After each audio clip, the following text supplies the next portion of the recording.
오늘은 그리스도인이 꼭 알아야 할 12가지 중 네 번째 시간으로 그리스도의 사역에 대해서 알아보는 시간을 갖도록 하겠습니다. 동영상을 보시기 전에 먼저 나눠드린 교재를 먼저 꼭 예습하고 동영상을 보시기를 바랍니다. 오늘의 암송 구절은 고린도전서 15장 3절에서부터 4절 말씀입니다. 내가 받은 것을 먼저 너희에게 전하였노니 이는 성경대로 그리스도께서 우리 죄를 위하여 죽으시고 장사 지낸 바 되셨다가 성경대로 사흘 만에 다시 살아나사. 이 구절 안에 그리스도의 사역의 내용이 담겨져 있죠. 어떤 사람들은 예수님이 순교자로 죽었다고 생각합니다.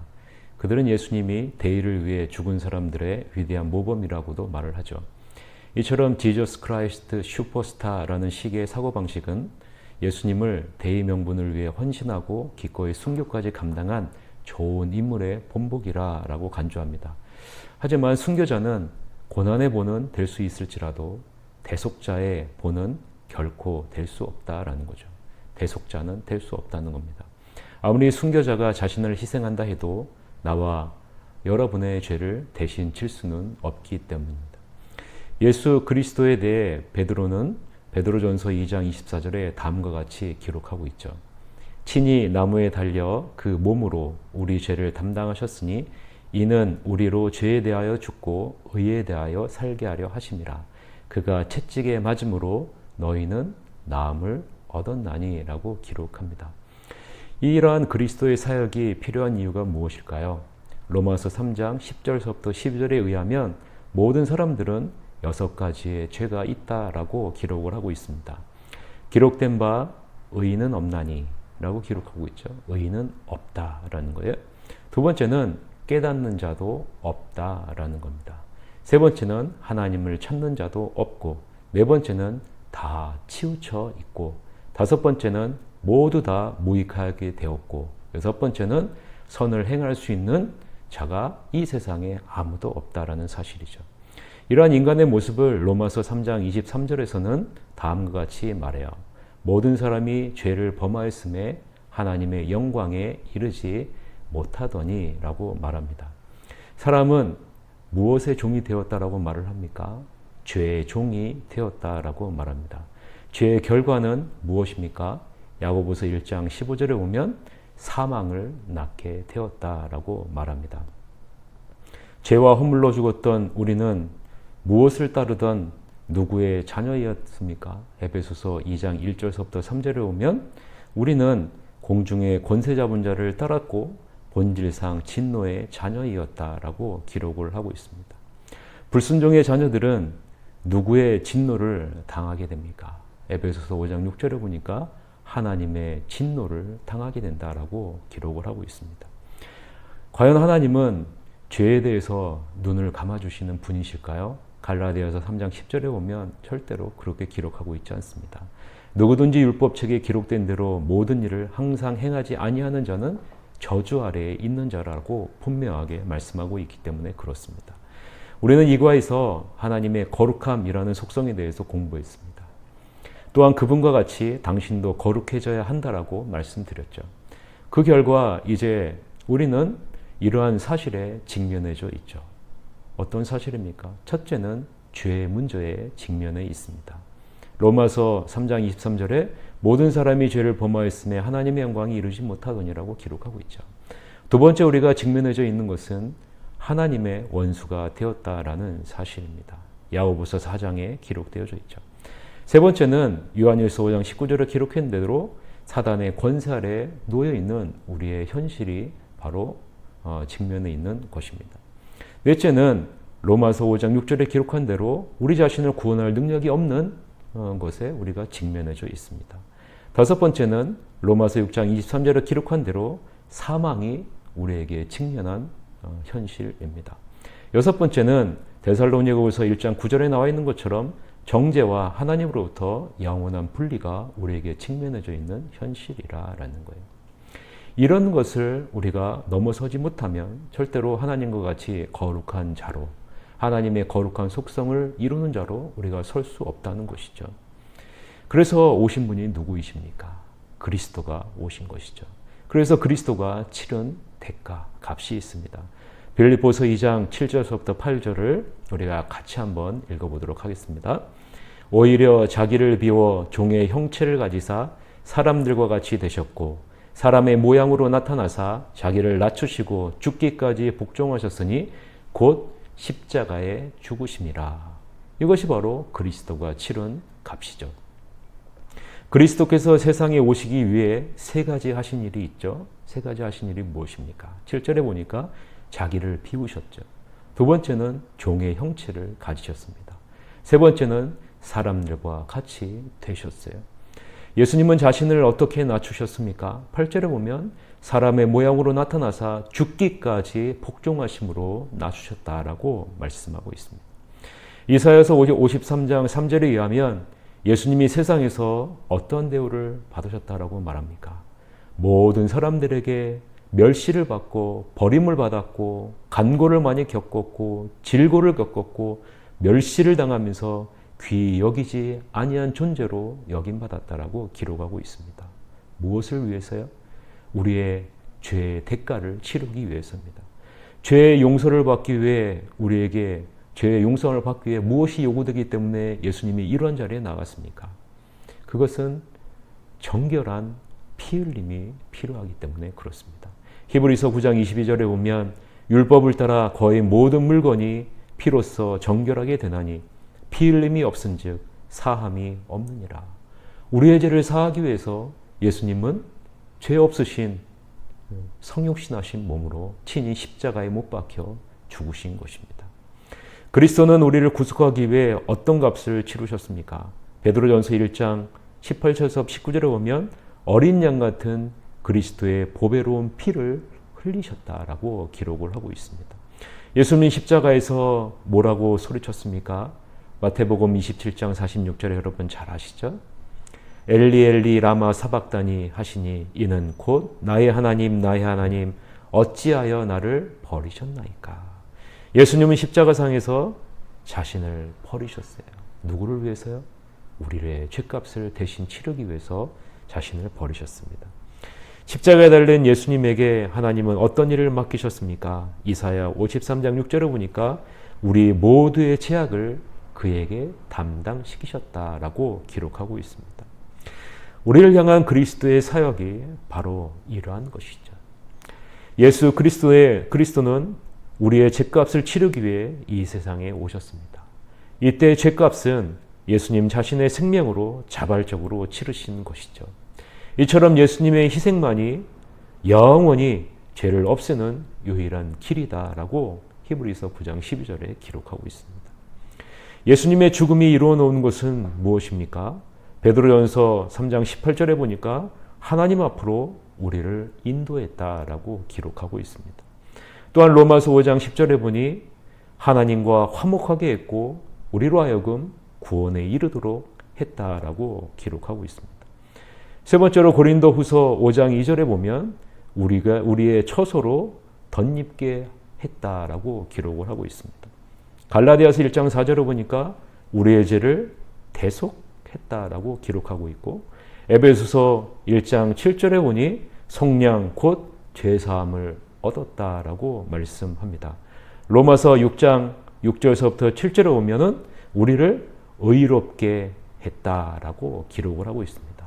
예수님의 죽으심이 바로 이러한 일들을 이루어 놓으셨다라는 사실이죠. 교회에서 예배드리는 예배의 중심에는 성찬이라는 아름다운 예식이 있습니다. 성찬 때에 우리는 떡과 포도주를 통해 그리스도와 교통하며 그분을 기념하죠. 성찬의 의미는 기독교 복음의 핵심에서 찾을 수 있습니다. 즉 주님께서 이것은 너희를 위한 나의 몸이다 라고 하신 말씀이 바로 그러한 것입니다. 기독교 복음의 진수는 예수 그리스도께서 우리를 위해 중요한 일을 하셨다라는 것입니다. 구체적으로 말하면 그가 우리를 위해 죽으셨다라는 것입니다. 이것이 바로 핵심 요점입니다. 그분의 죽으심은 우리를 위한 것입니다. 이에 관해서 베드로가 참 잘 설명하고 있죠. 현대인의 성경 베드로전서 2장 21절에 보면 이렇게 말하죠. 그리스도께서도 여러분을 위해 고난을 받으심으로 여러분에게 모범을 보여 그분의 발자취를 따르게 하셨습니다. 그리스도께서 고난받으신 것은 우리를 위한 것이라 라고 말씀하고 있는 것입니다. 이것이 바로 복음의 핵심입니다. 그러면 예수님의 이러한 사역의 동기는 무엇일까요? 예수님이 왜 성육신하시고 고난당하시고 핍박받으시고 멸시와 조롱을 받으시고 십자가에 죽으셨을까요?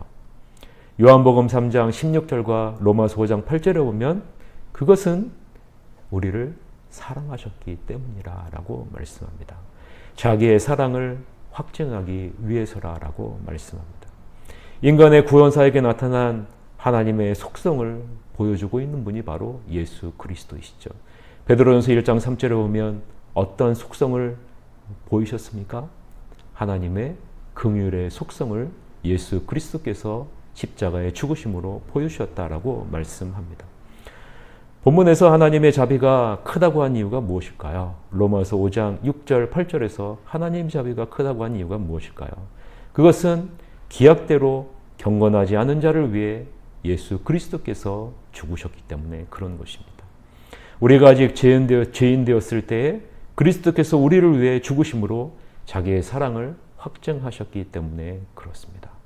하나님의 사랑은 변함없고 온전히 이루어지는 사랑이라는 것이죠. 예수 그리스도 구원에 대한 모든 사람들의 해답은 어떨까요? 예수님의 십자가의 죽음과 부활은 인간 문제에 대한 유일한 해결책입니다. 때문에 베드로는 예수 그리스도에 대해 다음과 같이 주장할 수 있었던 것이죠. 여러분 다 알고 계시죠? 사도행전 4장 12절. 다른 이로서는 구원을 받을 수 없나니 천하 사람 중에 구원을 받을 만한 다른 이름을 우리에게 주신 일이 없음이라 하였더라 라고 기록하고 있죠. 우리가 시작한 이 첫 부분에 공부한 내용을 바탕으로 그리스도께서 어떻게 인간의 문제에 대한 해답을 제시하셨는지 여러분 도표를 한번 보시길 바랍니다. 인간의 문제가 나오고 그리스도를 통한 해결책이 나오죠. 우리가 앞부분에 죄로 말미암아 의인은 없다라고 말씀드렸습니다. 그리스도께서 이것을 어떻게 해결하셨어요? 한 사람이 순종함으로 많은 사람이 의인이 되었다라고 말씀하죠.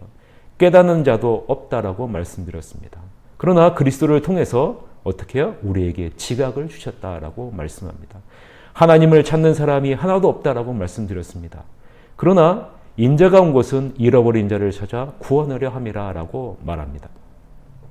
하나님으로부터 모두 떠났다라고 말씀드렸습니다. 그러나 그리스도를 통해서 어떻게 하셨어요? 우리의 목자와 감독 되신 이에게 돌아오게 하셨다라고 말씀합니다. 우리는 무익하게 되었다라고 말합니다. 그러나 하나님은 어떻게 예수 그리스도를 통해서 어떻게 하셨어요? 우리가 열매 없는 자가 되지 않게 하셨다라고 말씀합니다.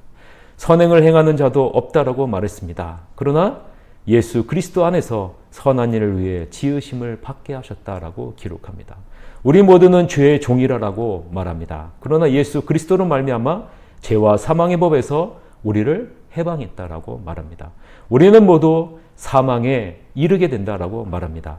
그러나 예수 그리스도를 통해서 사망을 영생으로 생명으로 옮기셨다라고 말합니다.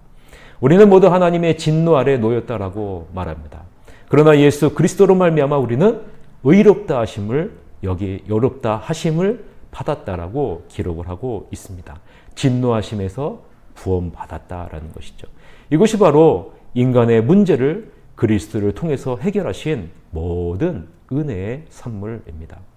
이 사역의 결실은 그때만 되는 것이 아니라 연속적으로 되는 것임을 우리는 바라보셔야 됩니다. 예수님이 부활하셔서 지금도 우리를 위해 계속 사역을 하고 있기 때문에 그런 것이죠. 그리스도의 갈보리 죽음으로써 인간을 위한 그의 속죄 사역이 마무리되었어요. 그러나 그의 구원 사역은 거기서 끝나는 것이 아니라라는 겁니다. 무덤은 예수 그리스도를 붙들어 두지 못했고 부활하신 예수님은 지금도 우리를 위해 사역하고 계시기 때문에 그렇습니다. 그리스도는 어떻게 하나님의 아들로 인정되셨을까요? 부활하사 능력으로 하나님의 아들로 선포되셨습니다. 그리스도는 죄를 정케 하신 후 어떤 모습으로 계십니까? 히브리서 1장 3절을 보니까 지극히 크신 이의 우편에 앉으셨다라고 기록하고 있죠. 당신은 아담의 죄를 통해 영적인 죽음을 경험했습니다. 그렇다면 예수님의 부활을 통해 우리는 어떤 것을 얻게 되었을까요? 고린도전서 15장 21절에서부터 22절에 보니까 사망이 한 사람으로 말미암았으니 죽은 자의 부활도 한 사람으로 말미암는도다. 아담 안에서 모든 사람이 죽은 것 같이 그리스도 안에서 모든 사람이 삶을 얻으리라 라고 말씀합니다. 성경은 그리스도의 부활을 첫 열매라고 합니다. 이는 구약에서 사용되는 용어죠. 추수 때 하나님을 위해 떼어놓은 첫 열매를 말합니다.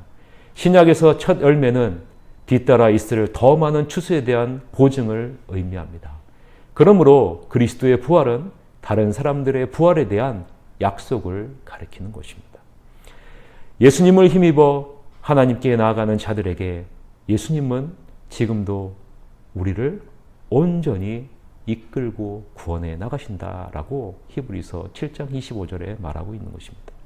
그러므로 자기를 힘입어 하나님께 나아가는 자들을 온전히 구원하실 수 있으니 이는 그가 항상 살아계셔서 그들을 위해 간구하심이라. 오직 그리스도만이 하실 수 있는 역할이 있다는 거죠. 무슨 역할이에요? 우리를 위해 하나님과 사람 사이에서 지금도 중보자의 역할을 하실 수 있다라는 것입니다. 예수님께서 승천하실 때 어떤 약속을 하셨습니까?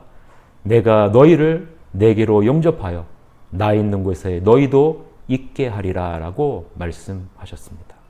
사랑하는 성도 여러분, 여러분 이것을 잊지 마세요. 그리스도의 사역은 지금도 멈추지 않고 우리에게 일어나고 있다라는 사실입니다. 적용점을 한번 찾아봅시다. 사람들이 그리스도가 누구신지를 바로 알게 되면 그들의 믿음이나 생활이 옳지 않음을 깨닫게 됩니다. 마음 깊이 죄를 깨닫게 되는 것을 말하죠. 진리를 알게 된 예루살렘 사람들의 반응은 어떠했습니까? 사도행전 2장 37절에 보니까 그들이 이 말을 듣고 마음에 찔려 베드로와 다른 사도들에게 물어 이르되 형제들아 우리가 어찌할꼬 하거늘. 우리가 해야 할 것을 찾는 자리에 나아가게 된다는 거죠. 그리스도를 알게 된 당신이 해야 할 일이 무엇일까요? 첫 번째는 내가 죄인이며 하나님께 받들어질 수 없는 자임을 인정하는 자리에 나아가야 된다는 것입니다. 두 번째는 회개하고 예수님의 이름을 불러 구원을 간청하는 자리로 나아가야 된다는 사실입니다. 세 번째는 나를 위해 흘린 예수 그리스도를 피를 힘입어 용서를 구하는 자리에 매일매일 나아가야 된다는 사실입니다. 다섯 번째는 예수님이 나의 합당한 통치자임을 바로 인정하는 자리에 나아가야 된다는 것입니다. 또한 하나님의 사랑과 은혜에 감사하는 자리에 나아가야 된다는 사실입니다. 또한 나의 죄를 회개하고 예수 그리스도의 이름을 불러 나의 구주와 주님으로 받아들이는 자리에 우리가 날마다 나아가야 한다는 사실입니다. 이것이 바로 우리를 통해 이루신 그리스도의 사역입니다. 여러분, 그리스도께서 우리를 통해 이루신 그 사역을 잊지 마시고 하나님의 자녀된 우리들이 그리스도께서 이루어 놓으신 일들을 온전히 이루어 열매를 맺는 자리에 나아가시기를 간절히 바랍니다. 다음 시간에는 오과 구원, 끝없는 하나님의 은혜에 대해서 알아보도록 하겠습니다.